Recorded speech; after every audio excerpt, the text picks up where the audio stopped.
तो दोस्तों आज है मेरे पास Moto G85 और Vivo Y300 Plus एक स्पीड टेस्ट के लिए। अब प्राइसिंग में तो बहुत बड़ा डिफरेंस है, लेकिन क्या परफॉर्मेंस में उतना बड़ा डिफरेंस देखने को मिलेगा, यही सब कुछ देखते हैं आगे इस वीडियो में। सबसे पहले शुरुआत करते हैं दोनों ही डिवाइसेस के रीस्टार्ट टेस्ट से। और जब तक दोनों डिवाइस होते हैं रीबूट, मैं आपको बता दूं कि Moto G85 में आपको मिलता है स्नैपड्रैगन का 6S Gen 3 processor. Vivo Y300 Plus में आपको मिलता है स्नैपड्रैगन का 695 5G प्रोसेसर। और यहाँ पर Moto G85 पहले रीस्टार्ट हुआ as compare to Y300 Plus, यानी कि पहला टेस्ट G85 के नाम रहा। और आगे बढ़ते हैं दोनों ही डिवाइसेस के Antutu बेंचमार्क स्कोर्स की तरफ।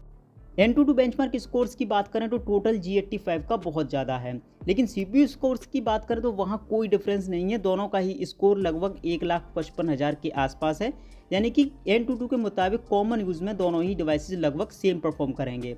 अब टोटल में जो डिफरेंस आया है वो आया है GPU स्कोर्स की वजह से, क्योंकि यहाँ पर 0 स्कोर है Y300 Plus का, यानी कि Antutu 3D का जो एप्लीकेशन रन होता है वो Y300 Plus पर सपोर्ट नहीं करता है, जबकि G85 का स्कोर आया है लगभग 68,000 के आसपास।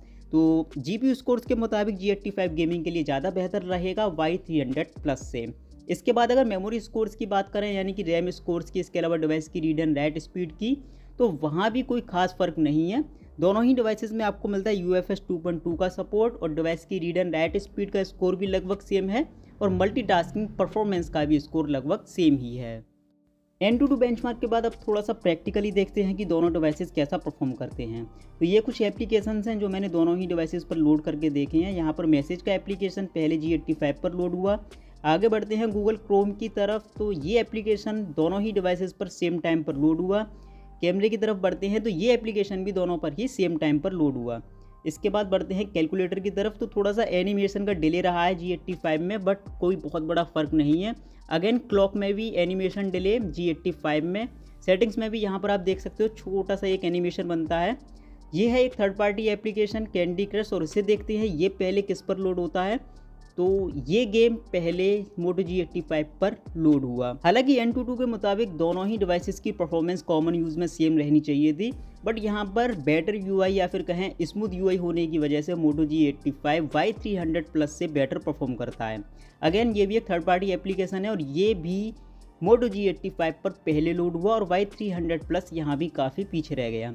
एक ये थर्ड पार्टी एप्लीकेशन है, थोड़ा सा हैवी गेम है, और इसे देखते हैं ये पहले किस पर लोड होता है। तो यहाँ पर Y300 में लगभग सेम हार्डवेयर होने के बावजूद भी UI इतना स्मूथ ना होने की वजह से ये एप्लीकेशन भी G85 पर पहले लोड हुआ, यानी कि कॉमन यूज़ में आपको G85 पर बेहतर परफॉर्मेंस देखने को मिलेगी Y300 Plus के कंपैरिजन में। अब बात करते हैं गेमिंग परफॉर्मेंस की, तो पहले गेम ट्राई करते हैं Vivo Y300 Plus पर।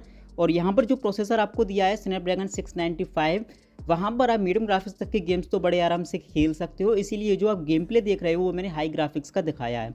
अब यहाँ पर काफ़ी स्मूथ गेमिंग एक्सपीरियंस रहा है। सबसे पहले अगर ग्राफिक्स की बात करें तो वो भाई काफ़ी रियलिस्टिक हैं, किसी तरह का कोई इशू यहाँ पर देखने को नहीं मिलेगा। और ऑलरेडी एड्रीनो के GPU आते हैं वो ग्राफिक्स के लिए काफ़ी कमाल के माने जाते हैं। गेमिंग परफॉर्मेंस की बात करें तो थोड़ा बहुत लैग या फिर कहे इशू यहाँ पर देखने को मिलता है। स्मूथली आप हाई ग्राफिक्स के गेम्स यहाँ रन नहीं कर सकते, बट हाँ हाई ग्राफिक्स गेमिंग आपकी Y300 Plus पर हो सकती है। मीडियम ग्राफिक्स गेमिंग में आपको यहाँ कोई इशू देखने को नहीं मिलेगा। साथ ही साथ मैंने यहाँ पर GTA वाइस सिटी का डेफिनेटिव एडिशन भी ट्राई किया, और ग्राफिक्स यहाँ भी काफ़ी कमाल के देखने को मिले, किसी तरह का कोई इशू देखने को नहीं मिला। हालांकि परफॉर्मेंस की बात करें तो ज़्यादातर कंडीशन में अच्छा फ्रेम रेट देखने को मिलता है, बट कुछ कंडीशन में यहाँ पर फ्रेम ड्रॉप भी देखने को मिलता है, थोड़े बहुत ग्लिच यहाँ पर देखने को मिल सकते हैं। तो सुपर स्मूथ तरीके से आप हाई ग्राफिक्स के गेम्स अपने Y300 Plus पर रन नहीं कर सकते, बट हाँ हाई ग्राफिक्स गेमिंग आप यहाँ कर सकते हो। इसके बाद बात करें अगर Moto G85 के बारे में, तो अभी ये जो आप गेम देख रहे हो ये हाई ग्राफिक्स पर ही है। ग्राफिक्स यहाँ भी काफ़ी कमाल के हैं, और अगर इसे Y300 Plus से कंपेयर करें तो कोई खास डिफरेंस यहाँ देखने को नहीं मिलता। दोनों ही डिवाइसेस पर आपको काफ़ी रियलिस्टिक ग्राफिक्स देखने को मिलते हैं। परफॉर्मेंस की बात करें तो लगभग सेम ही परफॉर्मेंस देखने को मिली है। फ्रेम ड्रॉप यहाँ भी देखने को मिलता है, थोड़े बहुत इश्यू या फिर कहें लैग यहाँ भी देखने को मिलते हैं, और हाई ग्राफिक्स के गेम्स आप सुपर स्मूथ तरीके से यहाँ भी रन नहीं कर सकते।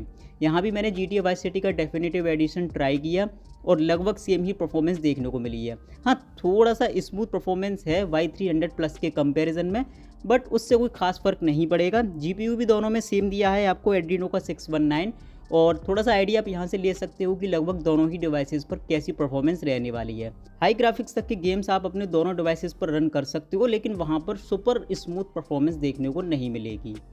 अब बात करते हैं मल्टीटास्किंग परफॉर्मेंस की। तो यहाँ पर आप देख सकते हो 8-10 एप्लीकेशन दोनों ही डिवाइसेस के बैकग्राउंड पर रन हो रहे हैं। तो बारी बारी से इनको ट्राई करते हैं, देखते हैं किस डिवाइस के बैकग्राउंड पर ये एप्लीकेशन बने रहते हैं या किस डिवाइस के बैकग्राउंड से ये एप्लीकेशन क्लोज हो जाते हैं। तो वीडियो यहाँ थोड़ा सा फास्ट फॉरवर्ड मोड में है और शुरुआत की अगर आप एप्लीकेशन देखोगे तो लगभग सभी में डिले देखने को मिला है Moto G85 पर, जबकि Y300 Plus पर ऐसा कोई इशू देखने को नहीं मिला। बट एक पॉइंट के बाद यानी कि जब बाद की एप्लीकेशन हम ट्राई करते हैं तो दोनों में से किसी डिवाइस पर कोई इशू देखने को नहीं मिलता। दोनों ही डिवाइसेस पर एप्लीकेशन स्मूथली रीओपन होते हैं, यानी कि मल्टीटास्किंग की परफॉर्मेंस यहाँ दोनों ही डिवाइसेस की काफ़ी कमाल की है। दोनों ही डिवाइसेस के यहाँ पर 8 GB RAM 128 GB internal memory वाले वर्जन यूज किए गए हैं। यानी कि सिंपल सा वन वर्ड में अगर बोलूँ तो कॉमन यूज़ में G85 आपको बेहतर परफॉर्मेंस दे देगा। गेमिंग के लिए थोड़ा बहुत ही फ़र्क देखने को मिलता है, लगभग सेम परफॉर्मेंस आप मान सकते हो। और मल्टीटास्किंग की परफॉर्मेंस भी दोनों ही डिवाइसेस पर काफ़ी कमाल की देखने को मिलती है। तो फिर मिलेंगे ऐसी किसी इन्फॉर्मेटिव वीडियो के साथ, तब तक के लिए गुड बाय, आपका दिन शुभ हो।